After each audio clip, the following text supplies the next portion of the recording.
Hello les rocks, j'espère que vous êtes solides. Moi, je suis en pleine forme et je suis plein de gratitude envers l'univers. Aujourd'hui, on va parler business. Pour ceux qui nous rejoignent pour la première fois, bienvenue. Ici, nous parlons de tout ce qui permet à chacun de prendre conscience de son potentiel et de l'exploiter au maximum. Notre mantra, c'est ROC, R-O-C pour rêver, oser, créer. On parle donc d'éducation financière, de mindset, de soft skills, de développement personnel, mais aussi d'entrepreneuriat, de business, et c'est ce dont nous allons parler aujourd'hui. Alors, abonnez-vous. Activez la cloche de notification et vous allez rejoindre donc une communauté dans laquelle nous nous tirons les uns et les autres vers le haut. Voilà un peu pour la présentation à nos nouveaux futurs abonnés, je dirais. Alors aujourd'hui, on va parler d'entrepreneuriat et je voudrais vous demander de rester attentif jusqu'à la fin parce que je vais vous expliquer comment est-ce qu'on peut simplement trouver des idées qui fonctionnent. Il y a sur cette chaîne de nombreuses vidéos dans lesquelles je décortique des idées, je propose des idées de projets qu'on peut mettre en place. Aujourd'hui, ça ne sera pas le cas. Aujourd'hui, je vais vous donner une boussole en fait. Une boussole qui va vous permettre, avec votre propre discernement, et en utilisant bien sûr cet outil-là, de pouvoir décider si telle idée, tel projet a sa place en fait sur votre marché, dans votre environnement. Parce qu'il existe évidemment plusieurs manières, plusieurs outils, plusieurs techniques pour choisir un projet. Il y a les études de marché, il y a également le flair de l'entrepreneur, parce que oui, beaucoup d'entrepreneurs fonctionnent à l'instinct. Un instinct qui ensuite est évidemment mis à l'épreuve par une étude de marché, un business plan, un certain nombre de paramètres, d'outils, d'études. Mais il y a quelque chose d'infaillible. Et je voudrais que cette méthode dont nous allons parler aujourd'hui, vous la gardiez dans un coin de votre tête pour toujours. Vous verrez que c'est diablement efficace et d'une simplicité hallucinante. Pour introduire le sujet, je voudrais rappeler une petite définition de l'entrepreneuriat. Il y en a plusieurs. Celle que moi, je garde et que je cite à chaque occasion, c'est que l'entrepreneur, c'est une personne qui identifie un problème dans une communauté, dans un environnement, propose une solution qui va résoudre ce problème et lui rapporter de l'argent. C'est aussi simple que ça. Ok ? Le principe de base, en tout cas, est très simple. Qui dit problème dit besoin. Parce que quand il y a une problématique, c'est qu'il y a un besoin. Les gens se retrouvent dans une situation où il n'y a pas de quoi se nourrir, ils ont besoin de manger. Exemple tout simple. Donc, quand il n'y a pas de besoin, il n'y a pas de business. En partant de ce principe-là, nous pourrions et nous devrions tous utiliser ce qu'on appelle la pyramide de Maslow. Alors, pour ceux qui ne savent pas de quoi il s'agit, Abraham Maslow, c'est un psychologue américain qui est né au début du XXe siècle et qui est devenu célèbre, entre autres, grâce à cette théorie de la pyramide des besoins, qu'on a baptisée pyramide de Maslow. C'est une pyramide, en fait, qui hiérarchise les besoins de l'homme en 5 grandes catégories. La première, ce sont les besoins physiologiques. C'est-à-dire que vous avez besoin, comme tout le monde, de manger, de boire, de vous vêtir, de respirer. Et certains défendent même la thèse selon laquelle les besoins sexuels doivent être inclus dans les besoins physiologiques. Ce qui me paraît plus ou moins logique. D'accord ? C'est ce dont vous avez besoin pour vivre. Ensuite, dans la deuxième catégorie, vous avez les besoins de sécurité. Les besoins de sécurité, ils concernent toutes les facettes de la sécurité. La sécurité du travail, la sécurité chez vous. Quand vous rentrez chez vous, est-ce que vous vous sentez en sécurité? La sécurité financière, la sécurité sur le plan sanitaire. Est-ce que vous avez confiance au système de santé de votre pays, par exemple? Ça, ce sont des besoins de sécurité. Puis, on monte d'un cran, et là, on a les besoins d'appartenance. Le fait d'appartenir à un groupe social, qu'il s'agisse de votre famille ou de tout autre groupe. Et après ces 3 premières catégories, on a les besoins d'estime et de reconnaissance.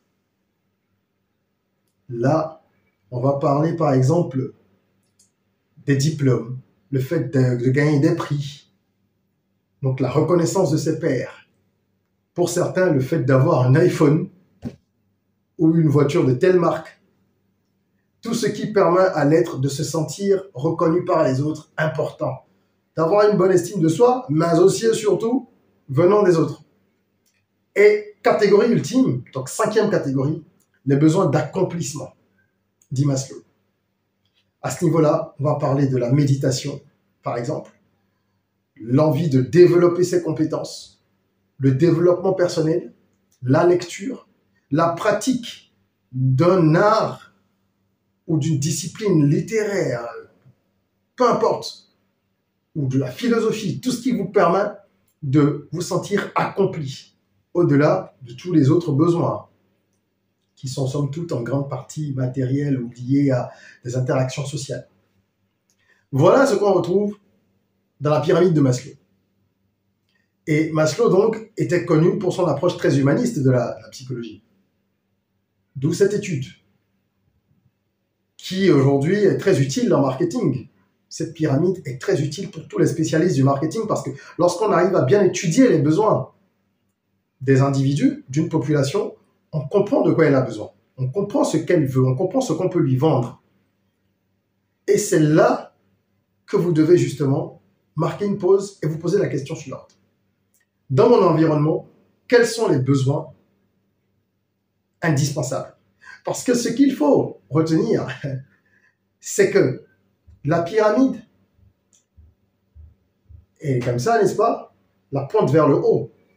Donc, tant que les besoins qui sont à la base ne sont pas satisfaits, l'individu n'éprouve pas prioritairement l'envie de passer aux besoins qui sont au-dessus. Bien sûr, c'est une règle générale. Il y a des exceptions. Il y a des personnes qui, on va dire, sautent les cases. Parce que théoriquement, vous ne devez pas considérer prioritaire le fait d'avoir un iPhone lorsque vous n'avez même pas géré encore votre repas ou vos repas pour les 7 jours à venir. Donc ce sont des aberrations auxquelles on assiste dans notre société parce que les gens n'ont plus de bon sens. Sinon, c'est progressif et c'est logique. On est d'accord. Partons donc de ce constat. En Afrique, qu'est-ce qui fonctionne le plus? Qu'est-ce qui devrait fonctionner le plus selon vous? Bien sûr, les besoins qui sont dans la première et la deuxième catégorie. Parce que sur notre continent, la pauvreté est encore très installée, malgré les efforts et les progrès. La population est majoritairement pauvre et préoccupée par des besoins basiques. Nous devons donc regarder de façon attentive tous les projets, toutes les initiatives qui peuvent permettre de satisfaire les besoins de la première et de la deuxième catégorie prioritairement. À savoir, se nourrir, par exemple, besoins physiologiques. L'élevage et l'agriculture sont des secteurs dans lesquels les gens gagnent toujours beaucoup d'argent en Afrique, partout dans le monde d'ailleurs, parce qu'il faut bien nourrir les populations, mais encore plus en Afrique. Et pour de nombreuses décennies encore. L'agriculture et l'élevage vous rapporteront toujours de l'argent si vous savez comment vous y prendre, si vous vous formez en conséquence. On a d'ailleurs, à ce propos, petite parenthèse, une formation sur les poulets de chair sur notre plateforme d'e-learning academyrock.com. Le lien est en commentaire. En suivant cette formation à distance, donc depuis votre téléphone portable ou votre ordinateur, vous pourrez vous lancer dans l'élevage des poulets de chair, qui est rentable, c'est un élevage à cycle court, rentable en quelques dizaines de jours. Je referme la parenthèse publicitaire. Et je poursuis donc en vous disant que vous n'êtes pas obligé d'être un agriculteur ou un éleveur classique, parce qu'on sait que la pratique conventionnelle de cette discipline n'est pas très attractive pour notre génération. Vous ne voulez peut-être pas partir avec votre houe et être au champ comme ça se faisait il y a 30-40 ans, mais alors mécaniser.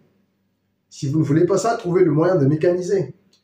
Vous n'êtes pas obligé d'industrialiser, vous pouvez mécaniser déjà. Ça vous permettra de produire déjà plus, mieux, et de gagner plus d'argent. La mécanisation de l'agriculture, c'est une piste. Et des gens peuvent travailler pour vous. Bien sûr, vous irez quand même de temps en temps au champ. Vous n'allez pas rester dans votre bureau toute l'année à superviser des agriculteurs. Non. Vous pouvez également rassembler un certain nombre de personnes, d'agriculteurs, dans une filière donnée, et structurer la filière. On a vu faire ça à de nombreuses reprises dans nos pays. Des personnes qui sont smart sur le plan du business, qui ont du réseau, des connaissances, et qui savent comment est-ce qu'on fait ces choses-là, ont organisé des agriculteurs dans des coopératives, et se sont donc portés à la tête de ces coopératives-là pour aller chercher du financement, pour avoir justement voix au chapitre dans les négociations, pour être les vendeurs, pour dire les choses simplement, exclusifs, par exemple, de telle ou telle culture. Tant que vous êtes un acteur du secteur, vous n'êtes pas obligé d'être un acteur direct. Donc c'est à vous de voir. Mais ce qui est certain, c'est que si vous permettez aux gens de manger, vous gagnerez toujours de l'argent. Si vous vendez du sel, vous gagnerez toujours beaucoup plus d'argent que quelqu'un qui essaye de vendre une liqueur nouvelle avec une recette particulière. Toujours. Parce que tout le monde a besoin de sel pour préparer. Pareil pour l'eau. Pourquoi les gens se sont enrichis en vendant Pure Water? Parce que ça permet de satisfaire un besoin physiologique. Base. Clair. Ensuite, vous avez tous les besoins qui sont dans la catégorie 2, besoins sécuritaires. On a parlé par exemple de sécurité à son domicile ou au bureau. Regardez les sociétés de gardiennage en Afrique, comment elles pullulent. Vous pouvez également vendre du matériel de surveillance. Les gens ont besoin de se sentir en sécurité. Caméras de surveillance. Ça marche du tonnerre. Tout ce qui permet aux gens de sécuriser leurs biens aussi. Les banques, qui sont en fait des éléments de sécurisation. Les gens se sentent en sécurité quand leur argent est à la banque. Parce qu'ils se disent « Ah, je ne vais pas me faire voler ». En réalité, il y a déjà eu des crashs, il y a eu beaucoup d'événements, on va dire, peu heureux, hein, dans notre histoire contemporaine, au terme desquels les gens ont perdu ce qu'ils avaient dans les banques. Ils ont pourtant toujours confiance aux banques parce qu'on se dit c'est mieux d'avoir de l'argent là-bas et de déresponsabiliser la personne que je suis plutôt que de garder de l'argent sur mon matelas. Donc là aussi, c'est un exemple, c'est pour vous dire pourquoi les banques fonctionnent. Les assurances également, ça vous apporte une sécurité. Et si telle chose m'arrive, je pourrais compter sur assurance maladie, assurance vie, etc., assurance retraite. Parce que là, c'est la sécurité de l'emploi aussi. Après l'emploi, est-ce que je pourrais vivre? Oui, grâce à une assurance retraite, par exemple. Donc, qu'est-ce que vous pouvez proposer à ces deux niveaux-là? C'est là où vous gagnerez le plus d'argent en Afrique. J'en suis convaincu. Et d'ailleurs, les faits le prouvent et me donnent raison. Il y a éventuellement la catégorie numéro 3, les besoins d'appartenance. Parce que l'être est quand même, l'homme est un être social. Quand vous prenez les bars, vous comprenez pourquoi ils sont toujours pleins. Les gens ont besoin de se retrouver, de se rencontrer. Et s'il n'y a pas de nombreuses distractions, ils vont créer les leurs pour être ensemble. À défaut d'avoir de nombreux parcs d'attractions dans nos pays, les gens vont à la plage les dimanches. Assez souvent, n'est-ce pas, pour ceux qui ont des plages dans leur pays. Ceux qui n'ont pas la mer, ben, ils trouvent d'autres moyens de socialiser. Ils se retrouvent autour du thé, etc. Donc, tant que vous permettez aux gens de se distraire, de se retrouver, et donc de se sentir appartenir à un groupe social, de renforcer les liens sociaux également qu'ils ont dans certains cercles, vous gagnerez de l'argent. Comme je viens de le dire, bar, restaurant, cinéma, tout ce qui est activité en groupe. Voilà ce que je voulais partager avec vous aujourd'hui. C'est-à-dire, pour résumer, qu'il faut, à la lumière de cette pyramide de Maslow, analyser les différentes idées que vous avez. Notre génération a cette tendance à vouloir toujours créer des choses extraordinairement nouvelles. Et c'est une erreur. Je suis le premier à faire cette erreur, à l'avoir commise en tout cas plusieurs fois. Aujourd'hui, un peu moins. On veut innover, surtout quand on a un esprit créatif. On veut innover. D'accord? On veut faire des choses différentes. Génial. C'est important, c'est vrai, que l'Afrique se maintienne à jour par rapport à ce qui se passe ailleurs. Donc, il faut de l'innovation. Mais dans la balance, il faudrait 10 ou 20% maximum d'innovation et 80% de projets classiques. Nous n'arrivons même pas à nous nourrir en Afrique. Nous importons encore la grande majorité de ce que nous consommons. C'est extrêmement grave. alors qu'on a des terres, mais à perte de vue, qui sont inexploitées, qui ne servent à rien. Donc nous avons de quoi faire de l'agriculture de masse, par exemple, pour atteindre l'autonomie alimentaire. Cette indépendance-là, elle va venir quand? Donc il y a non seulement de l'argent à se faire, mais il y a également une question de souveraineté. Pour vous donner un exemple simple, moi aujourd'hui, j'ai des activités qui sont basiques, qui n'ont même pas besoin d'être connues, qui génèrent des revenus, et à côté, ça me permet de pouvoir me concentrer sur ces projets, on va dire, un peu innovants comme ma plateforme de e-learning, Academy Rock, qui, elle, vient répondre à un besoin, celui de la sécurité au niveau du savoir. On sait qu'il faut aujourd'hui des compétences pour avancer, mais qui répond aussi à un autre besoin, le besoin de reconnaissance, qui est niveau 4, comme les écoles. Seulement qu'une école classique fonctionnera plus facilement en Afrique qu'une plateforme de e-learning. Parce qu'on a encore de nombreux problèmes de connexion à Internet, le coût d'accès, la qualité, etc., etc. Et donc une plateforme de e-learning, c'est un peu avant-gardiste pour l'instant. Si vous avez un centre de formation physique ou une école primaire, secondaire, supérieure, vous gagnez de l'argent. Je connais très peu de gens, personnellement, j'en connais aucun. Je connais personne dans mon entourage, même de loin, qui a une école et qui se plaignent des recettes. C'est pas possible. Regardez la démographie de notre continent. Ça va continuer à exploser. Alors nous devons penser à nourrir les gens, à les instruire, à leur permettre de se vêtir. La friperie, ça marche pourquoi? Parce que les gens doivent s'habiller à moindre coût. Nous n'avons pas la capacité de fabriquer pour l'instant des vêtements bon marché dans nos pays. Alors, on importe et les gens achètent. Donc regardez avec ce prisme-là. Maslow. Pensez Maslow, gardez ça dans un coin de votre tête. Et vous verrez que ce sera plus simple pour vous de trouver des idées qui fonctionnent, de décider aussi si certains projets sont pertinents à un instant T pour vous. Est-ce que vous voulez gagner de l'argent? Si oui, alors, enfin assez rapidement, parce que tout le monde veut gagner de l'argent, si vous voulez gagner de l'argent rapidement, avancez en analysant les choses à la lumière de cette pyramide. Si vous voulez développer des projets pour l'avenir, et que vous n'avez pas d'urgence en termes de rentabilité parce que vous avez déjà des revenus ou alors parce que vous avez d'autres projets qui fonctionnent déjà plus ou moins bien, à ce moment-là, vous pouvez proposer d'autres choses. Allez même jusqu'aux besoins de la 5e catégorie. Donc, proposer des cours à ce moment-là de yoga, de méditation, proposer un certain nombre de choses, des ateliers d'écriture. Mais tant que les besoins de base ne sont pas satisfaits, les gens ne peuvent pas regarder plus haut. C'est pour ça que, malheureusement, nos populations en général ont l'esprit un peu étriqué. Parce que les gens, ils ont d'abord besoin de manger, de boire, de se vêtir, d'aller à l'école, de se soigner, avant de penser à des sujets un peu plus élevés, au sens spirituel du terme. Quand je dis spirituel, c'est pas mystique ni religieux, au sens spirituel du terme. Des questions d'esprit. Donc, gardez cela à l'esprit et vous verrez que vos analyses seront différentes désormais, que vous pourrez jauger un peu plus facilement la pertinence d'un projet et que ça va vous faire beaucoup de bien. C'est ce que je voulais partager avec vous. Je vous invite encore une fois à vous abonner. J'espère que la vidéo vous a plu et qu'elle sera utile pour vous et pour des gens autour de vous. Partagez-la, mettez-nous un pouce, ça nous encourage. Abonnez-vous, ça fait grandir la communauté.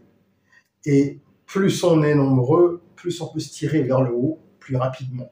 Je laisse en description un certain nombre de liens pour vous permettre justement de continuer à apprendre sur une plateforme de e-learning, donc grandir en compétences, ou alors de solliciter une séance de coaching avec moi, ou de vous procurer mes différents ouvrages. Tout est disponible dans la barre de description.